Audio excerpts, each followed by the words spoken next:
guys, this is Production Music Live with another tutorial, and this one is also part of our EQ series, and we are going to have a look at sidechaining EQ. You're probably familiar with sidechaining. We know it from the interplay of kick and bass, for example. And I'm working on this template over here, but we are going to focus on the sidechaining track, this one. You see there's a kick sample inside of this track, and it's playing every first hit of one bar, as you can see, 1, 1.2, 1.3, 1.4. We are also focusing on the bass on this group over here. I'm folding this group, and I'm folding the other group, and I'm folding the roads. We just put our focus on this bass and on a sidechaining channel. And on my bass channel, I put in this operator over here. And usually how sidechaining works, you take a compressor, put it on, you select audio from your sidechaining channel, that channel is turned off, and then you select the threshold from which on your triggered signal input will affect the waveform of this generated sound. So let's listen to it right now.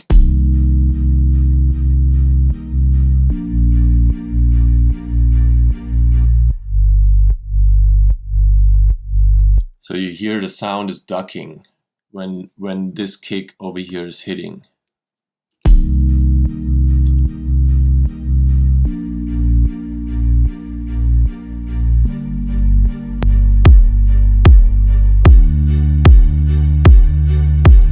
And it's the complete bass sound that is ducking. If I were to put on some higher frequencies as well to the bass sound,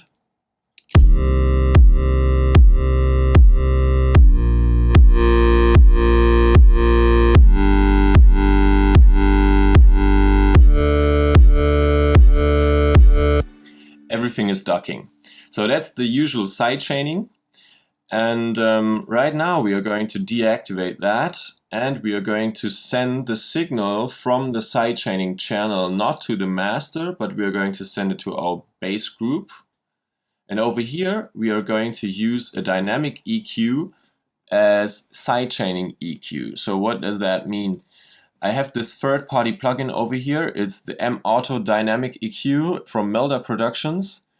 Well, that one basically allows you, compared to a static EQ, to affect several different frequency ranges depending on a triggered input, and also depending on whether a certain threshold is reached or not. So if we don't reach a certain threshold, we simply don't apply the effect.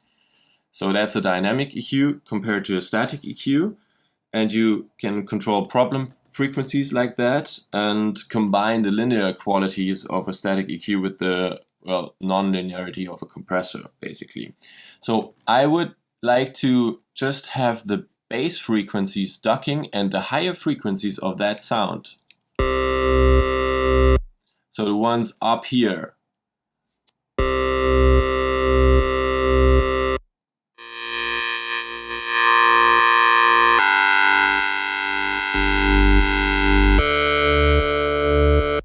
I want to be able to listen to them all the time, but I want to have the bass ducking to leave space for the kick.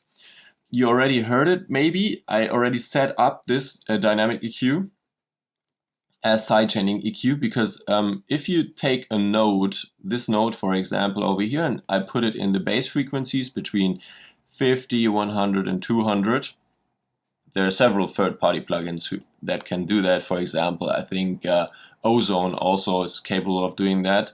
But if I right-click on that band over here, I can select the sidechain signal that I'm getting as trigger over here, and I can deselect it. If I unselect it,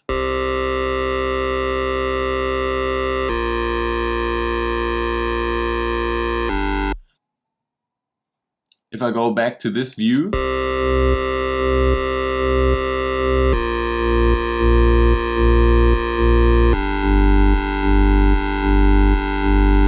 you see in this frequency over here, with this Q, I can make it a lot longer and bigger. With more or less this Q, this gain reduction and the reduced dynamics. Dynamics is actually, are we using the sidechaining channel to reduce or to increase the sound of the signal? We could also go ahead and try to make this bass go stronger along with our kick. And then I would have to turn this the other way around over here.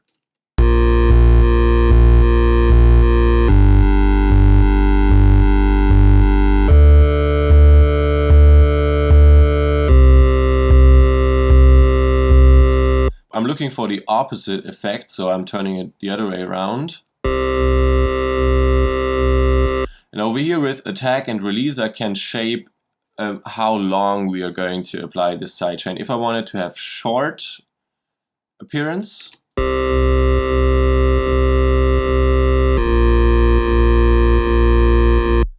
I'm taking down the release, and I can increase the release a lot more if I wanted to come back very slowly.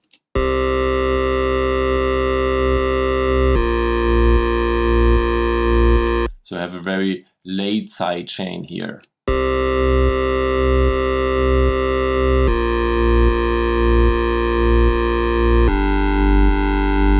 But you see, it's only affecting the bass over here. It's not affecting the higher frequencies, like the one played by this oscillator over here. If I were to go back here.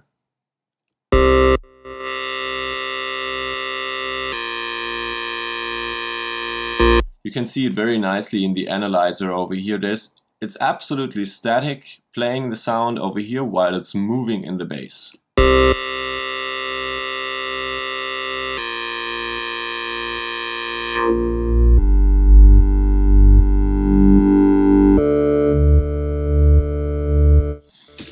So that's what a sidechaining EQ can do for you. I hope you understood the concept over here. If you're interested in the underlying template, we have a tutorial on that one as well, so check the description. In case of questions, comment below, and I hope to see you next time.